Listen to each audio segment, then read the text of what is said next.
Radhe Krishna. Ram Ram. அஸ்ட்ரோமித்ரன் channel நேயர்கள் அனைவருக்கும் அன்பு வணக்கங்கள். நாம் இன்னைக்கு நீரின்றி அமையாது உலகு அப்படிங்கிற வாக்குக்கு இணங்க ஒரு குறிப்பிட்ட ஒரு நட்சத்திரத்தை பற்றி பேச போகிறோம். அந்த நட்சத்திரத்துக்கு பேர் பூராட நட்சத்திரம் அப்படின்னு சொல்லுவோம். சம்ஸ்கிருதத்தில் பூர்வாஷாடா அப்படின்னு சொல்லி பேர். பூர்வகா ஆஷாடா அப்படின்னு பேர்.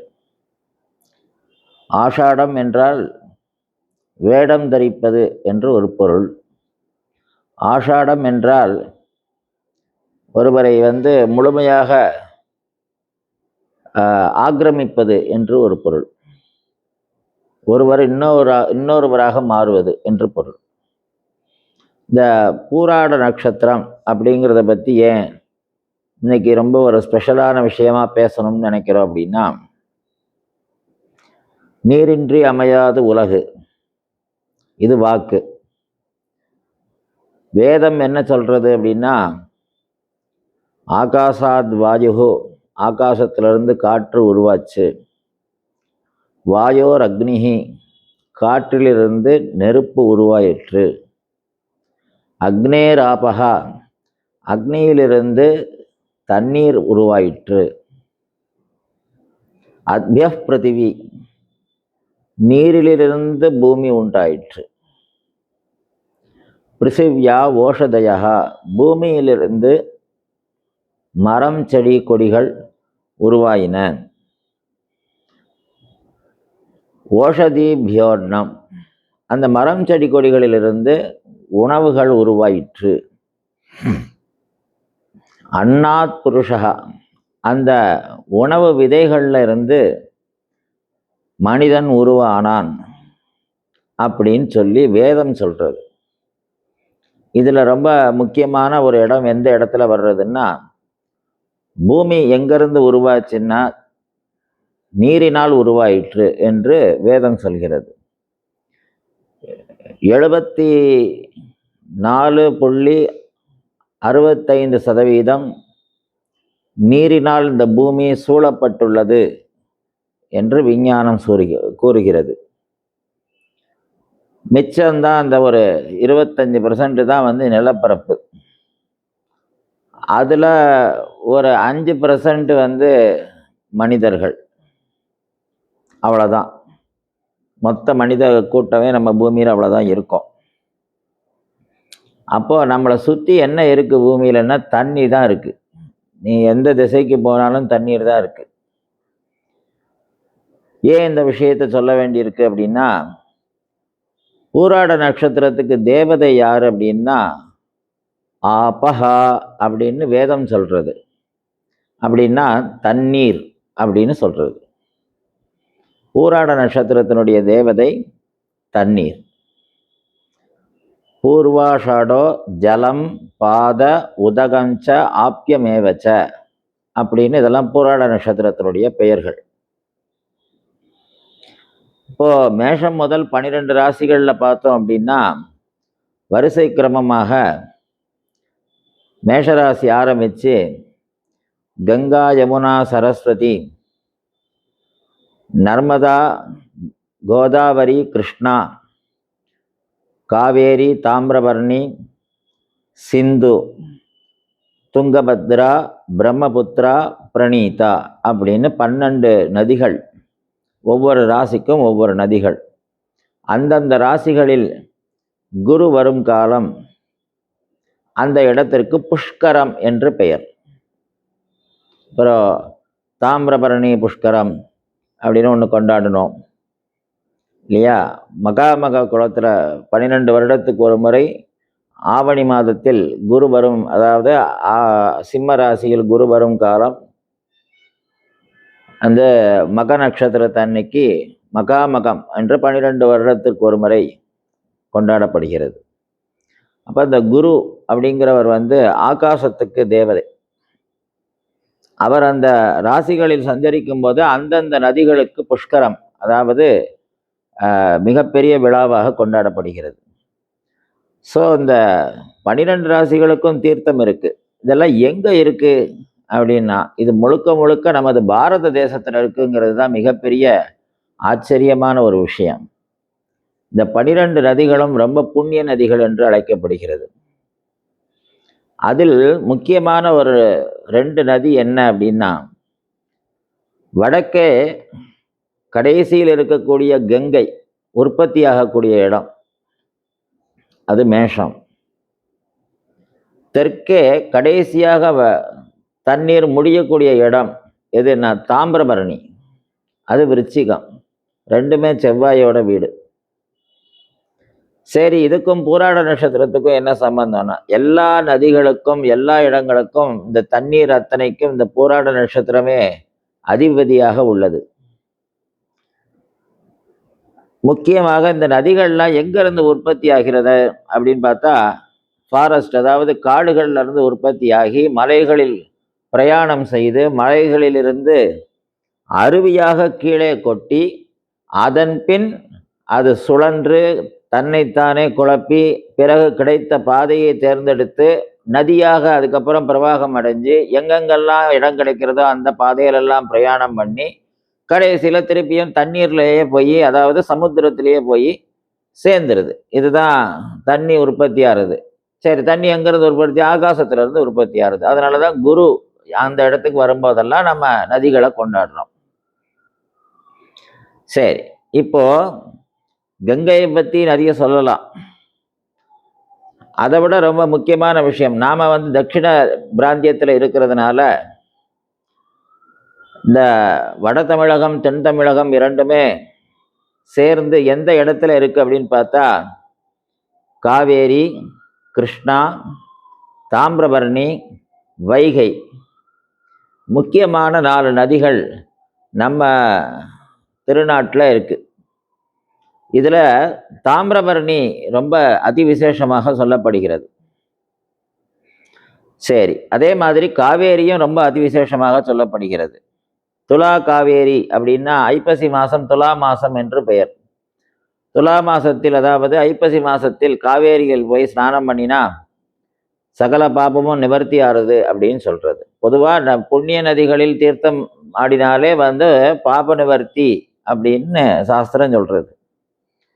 நம்மளுடைய வழிபாடு முழுக்க முழுக்கவே இயற்கை சார்ந்த வழிபாடுகள். தண்ணீரை கும்பிடு, கல்லை கும்பிடு, மண்ணை கும்பிடு, சூரியனை கும்பிடு, மரத்தை கும்பிடு, இல்லையா, நெருப்பை கும்பிடு. இயற்கையை வழிபடுறது தான் நம்மளுடைய வைதீக மதம், அதாவது ஹிந்து சனாதன தர்மம். இயற்கை வழிபாடை சார்ந்து வாழ்வதே சனாதன தர்மம் எனப்படும்.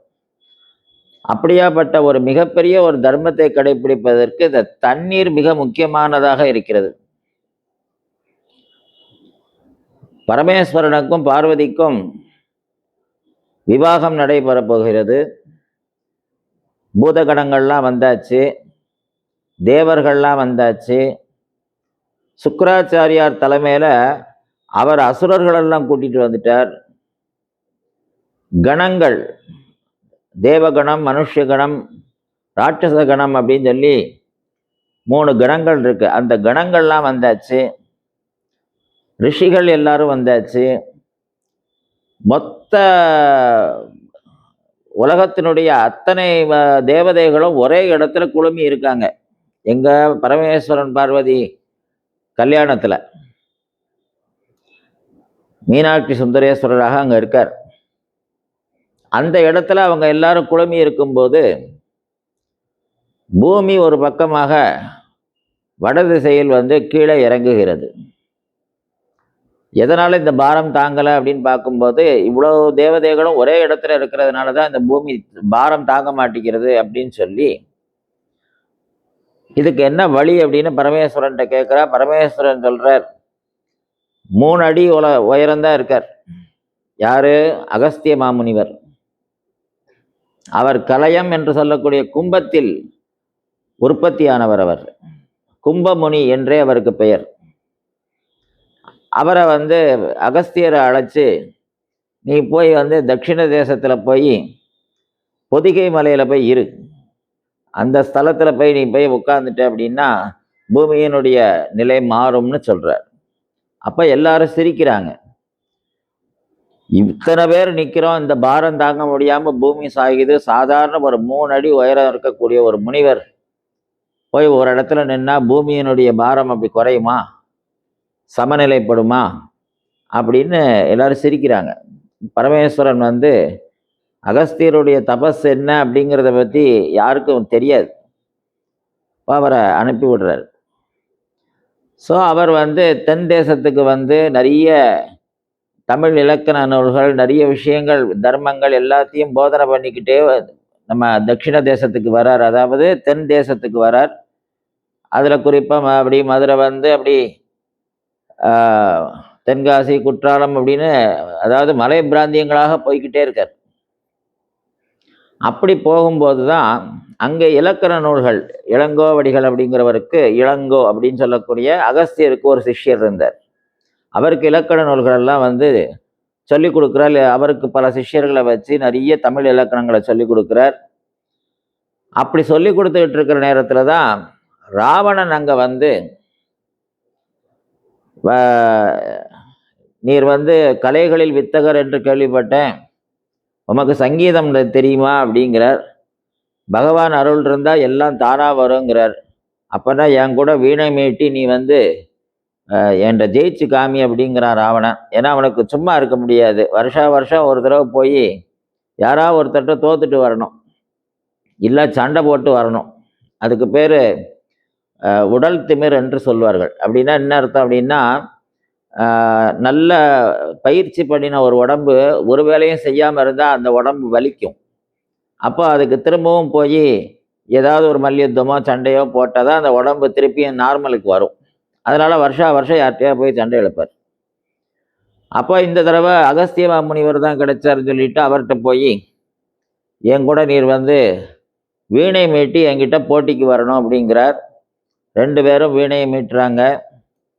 அப்போ நம்ம 2 பேருக்கும் யார் ஜட்ஜு, யார் நீதிபதி, நியாயத்தை வழங்குறதுக்கு யார் இருக்கா அப்படின்னு கேட்கும்போது, உலகத்தில் கரையாத விஷயம் அப்படின்னு ஒன்று இருக்குது. அப்படின்னா அதாவது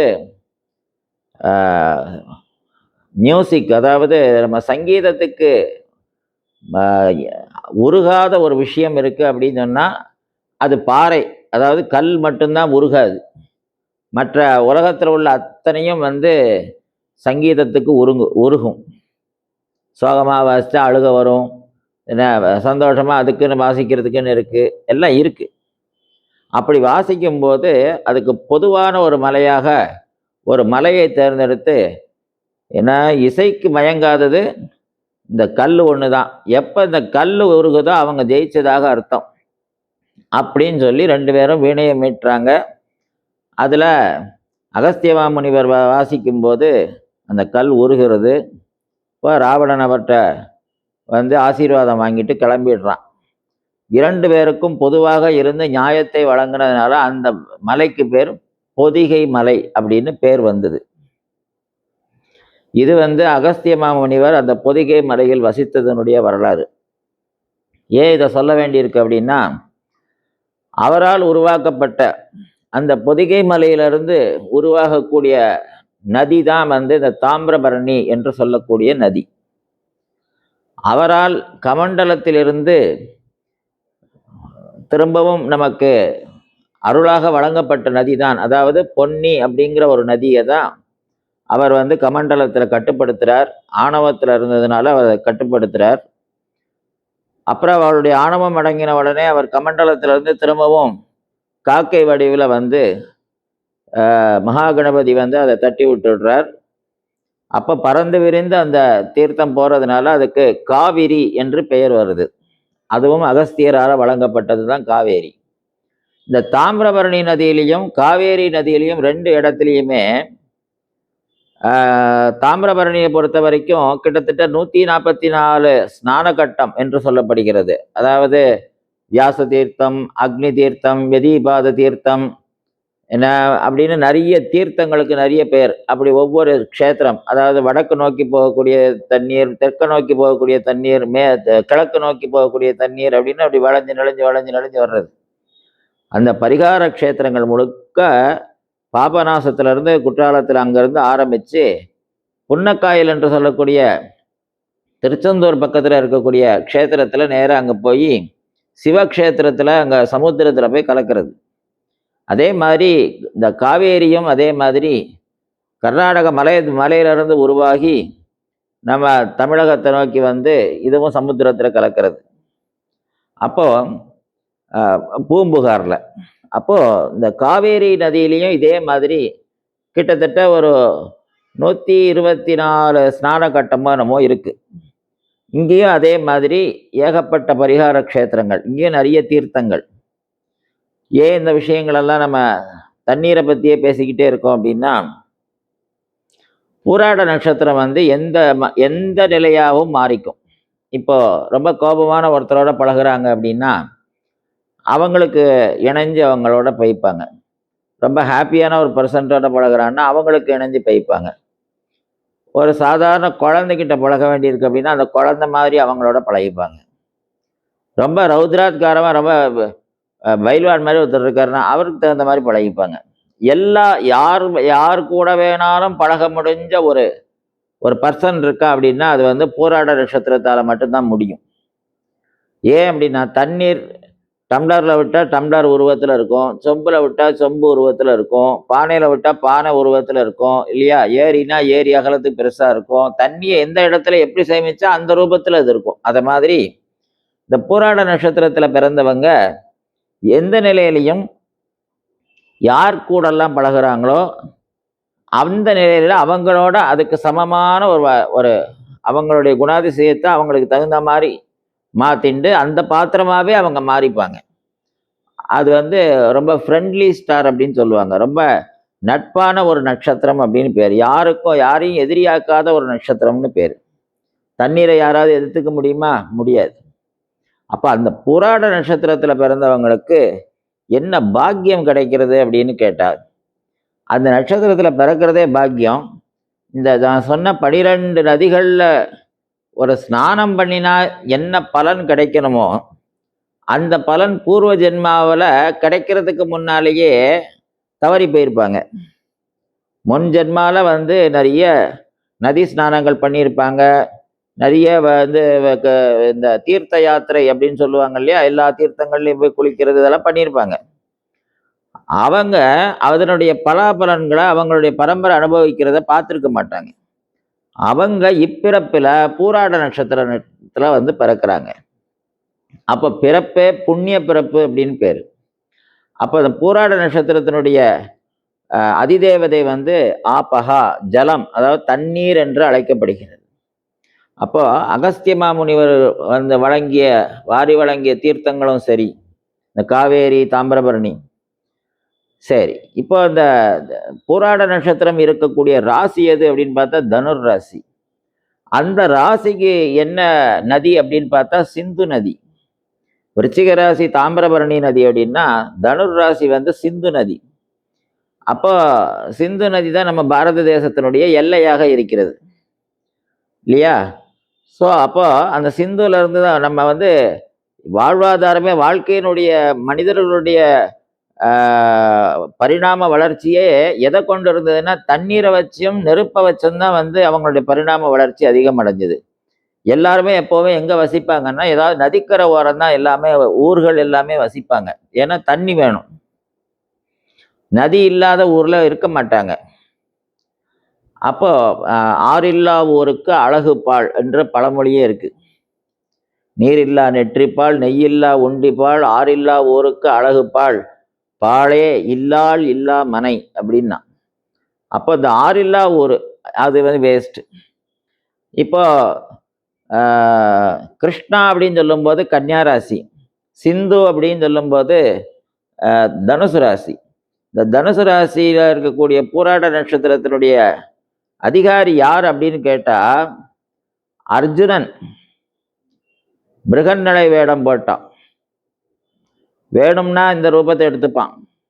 வேண்டான்னா இப்போ வீரபுருஷனாக இருப்பான், திடீர்னு சன்னியாசியாக இருப்பான், திடீர்னு பரமாத்மா கூட சேர்ந்துப்பான். எல்லா ரூபத்திலையும் இருந்தான் அர்ஜுனன். விக்ரமாதித்தன் பூராட நட்சத்திரம். அதே மாதிரி புதனுடைய ராசியில் வந்து கிருஷ்ணா நதி, கிருஷ்ணை அப்படின்னு அதுக்கு பேர். ஏன் அப்படின்னா ரோகிணி நட்சத்திரம் ரிஷபராசிக்கு 5ஆம் இடமான ஆத்மசக்தி வந்து கிருஷ்ணை, அதாவது கருப்பு என்று பெயர். அப்போ அதுவும் வந்து இதே மாதிரி தான், எந்த நிலையிலையும் மாறிக்கும். சில நேரங்களில் வெள்ளையாக போகும் நதி, சில நேரத்தில் கருப்பாக போகும் நதி. கருப்பாக இருக்கிற நதி எப்படி வெள்ளையாச்சுன்னு நம்ம அதிசயப்படுவோம். அப்போ இந்த பூராட நட்சத்திரத்தில் பிறந்தவங்களுடைய குணாதிசயங்கள், அவங்களுடைய வாழ்க்கை முறைகள் எல்லாமே எப்படி இருக்குது அப்படின்னு பார்த்தா ஒரு நதியினுடைய வாழ்க்கை மாதிரி அவங்க வாழ்க்கை இருக்குது. ஆனால் அவங்க எடுக்கக்கூடிய முடிவுகள், செயல்கள் எப்படி இருக்குது அப்படின்னு கொஞ்சம் யோசனை பண்ணினோம் அப்படின்னா, மலை மேலேருந்து அருவி கீழே கொட்டுறது என்ன வேகத்தில் கொட்டும் அப்படின்னு பார்த்துக்கோங்க. கொட்டின உடனே அது என்ன பண்ணும், நேராக உடனே நதியாக மாறிடுமா? மாறாது. அந்த இடத்துல தன்னைத்தானே ஒரு குழப்பிக்கும் இல்லையா? அதுக்கப்புறம் அதுக்கு என்ன பாதை கிடைக்கிறதோ அந்த பாதையை நோக்கி தானாக போகும். இதை மாதிரி பூராட நட்சத்திரக்காரங்களுடைய சிந்தனை செயல்கள் எப்படி இருக்கும் அப்படின்னா ஸ்ட்ரைட் ஃபார்வேர்டாக இருக்கும். அவங்க வந்து எடுத்த காரியத்தை முடிக்கிறதுல ரொம்ப பர்ஃபெக்டாக இருப்பாங்க. டெசிஷன் மேக்கிங்லாம் ரொம்ப கரெக்டாக இருக்கும். ஆர்கனைசேஷன்லாம் ரொம்ப கரெக்டாக இருக்கும். ஒரு நதி எப்படி மேலே, அருவி வந்து எப்படி மேலேருந்து ஸ்ட்ரைட்டாக விழுறதோ அது மாதிரி இருக்கும். ஆனால் ஃபினிஷிங் அந்த சப்ஜெக்டை முடிக்கும்போது ஒரு குழப்புன மாதிரி அவங்க அந்த நல்ல காரியம் எவ்வளவோ பண்ணியிருப்பாங்க, அதை முடிக்கிற நேரத்தில் அவங்களுக்கு வந்து ஏதாவது ஒன்று ட்விஸ்ட், ஏதாவது ஒரு சின்ன மாற்றங்கள் ஏதாவது ஏற்பட்டு கெட்ட பேர் வந்துடும். அவங்க பண்ணின நல்லது அவங்களுக்கு யாரும் பாராட்ட மாட்டாங்க. அவர் இப்படி சொல்லிட்டார் அப்படிம்பாங்க. அப்போ இந்த ஆரம்பம் நல்லா இருக்குது, கடைசி வரைக்கும் கரெக்டாக போகுது, ஆனால் முடிவு வந்து பூராட நட்சத்திரத்துக்கு சரியாக இருக்க மாட்டேங்குது. அப்போ இல்லறம், குடும்பம், வாழ்க்கை எல்லா விஷயத்துலேயும் இந்த வார்த்தைகள் பொருந்தும். திருமண பந்தம் அப்படிங்கிறத பொறுத்த வரைக்கும் பூராடம் நூலாடும்னு ஒரு பழமொழி. நூலாடும் அப்படின்னு சொல்லக்கூடாது, அதுக்கு நூலும் ஆடும் அப்படின்னு சொல்லணும். எப்படி ஒரு நதி வந்து அப்படி நூல் மாதிரி மேலிருந்து கீழே தான் வரும் நதி இல்லையா? அதை மாதிரி திருமாங்கல்யம் அப்படிங்கிறது ஒரு நூல். அது வந்து கீழே இருந்து மேல் நோக்கி கட்டக்கூடியது, உயர்வான நிலை. இப்படி கட்டுவோம், மேலிருந்து யாரும் கீழே கட்ட மாட்டோம்ல. அப்போ இந்த பூராடம் நூல் வந்து மேல் நோக்கி போகக்கூடியது அப்படின்னு பேர், உயர்வான நிலைன்னு பேர்.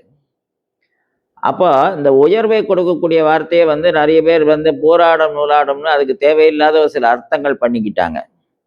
அப்போ பூராட நட்சத்திரம் வந்து தெய்வீகமான நட்சத்திரம்.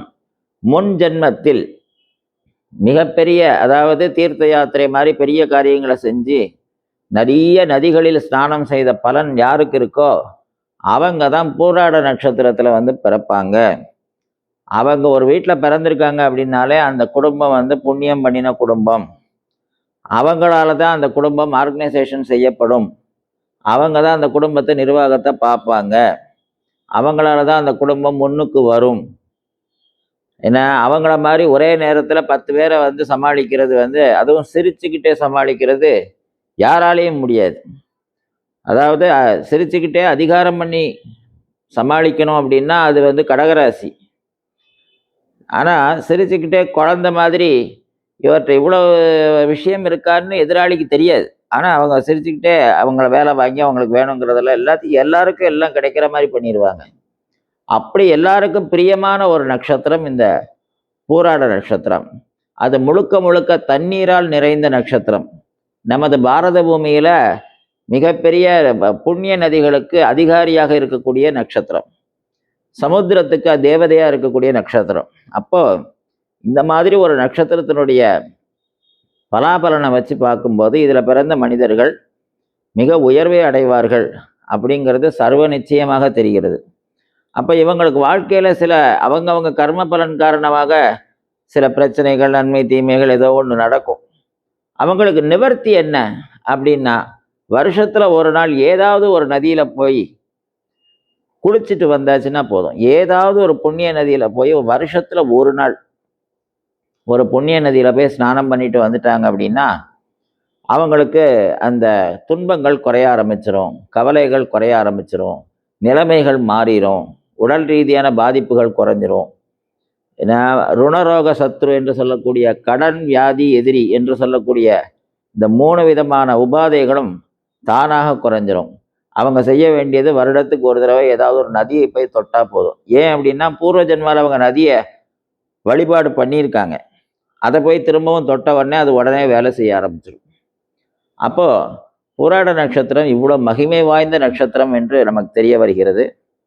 ஆகவே இந்த நட்சத்திரத்தில் பிறந்தவர்கள் இந்த விஷயங்களை பற்றி மனசில் ஒரு அனலைஸ் பண்ணி பார்த்துட்டு நம்மளுடைய நிலைமைகள் எப்படி இருக்குது, நம்ம என்ன பண்ணினா லைஃப்பில் நல்லா இருப்போம், என்ன செய்யணும், நம்ம இதுக்கு முன்னால் பண்ணின விஷயங்களில் எதனால் நமக்கு சில கெட்ட பேர்கள் வந்தது, எந்த இடத்துலலாம் நமக்கு நல்ல பேர் வந்தது, நம்மளுடைய ஆர்கனைசேஷனில் நம்மளுடைய அத்தாரிட்டி எப்படி இருக்குது அப்படிங்கிறதெல்லாம் உங்களுக்குள்ளேயே நீங்கள் ஒரு ரியலைஸ் பண்ணி பார்த்தீங்க அப்படின்னா இந்த விஷயங்கள்லாம் உங்களுக்கு புரிய வரும். அதற்கு தகுந்த மாதிரி உங்கள் வாழ்க்கையை அமைச்சுக்கிட்டு சந்தோஷமாக இருக்கணும் அப்படிங்கிறதுக்காகத்தான் இந்த பதிவை உங்களுக்காக நாங்கள் கொடுக்குறோம். இதை பிரயோஜனப்படுத்திக்கணும் அப்படின்னு விரும்பி கேட்டுக்கிறேன். ராதே கிருஷ்ணா, ராதே கிருஷ்ணா.